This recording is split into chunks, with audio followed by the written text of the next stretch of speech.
আসসালামু আলাইকুম রহমতুল্লাহি ওবরাকাতুহ।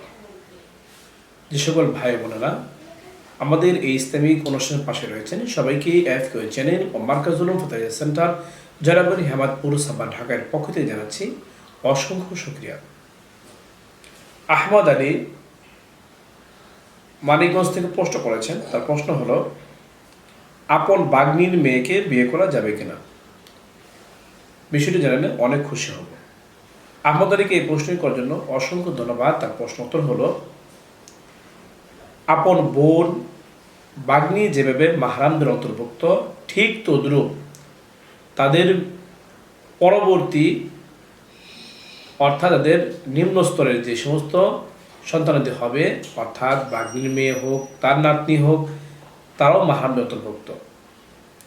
এই জন্য আপন বাগ্নিকে যেভাবে বিবাহ করা জায়েজ নেই, হারাম, ঠিক তদ্রূপ তার মেয়েকেও বিবাহ করা হারাম, কেননা সে মাহরাম অন্তর্ভুক্ত, আর মাহরাম অন্তর্ভুক্ত কাউকে বিয়ে করা যায় না।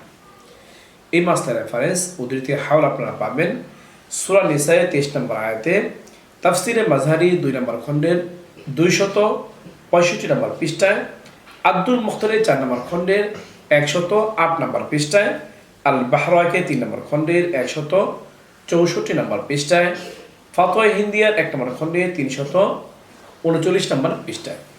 যে মাসলায় বলা হলো, আল্লাহ পাক রব্বুল আলামিন আমাদের সবাইকে ভালো করে বুঝে অনুধাবন করে এই মাসলাটি প্রমাণ করার তৌফিক দান করুক। এরকম গুরুত্বপূর্ণ ইসলামিক প্রশ্ন উত্তর জানতে চাইলে এখন যারা আমাদের ইউটিউব চ্যানেলটি সাবস্ক্রাইব করেনি, সাবস্ক্রাইব করে নেবেন।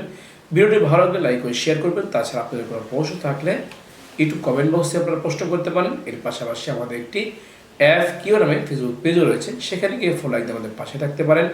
চাইলে সেখানে কমেন্ট আপনারা প্রশ্ন করতে পারেন। আপনাদের প্রশ্ন উত্তর যথাযথ সময় দেওয়ার চেষ্টা করবো। আমা আলাইনা ইলাল বালাগ।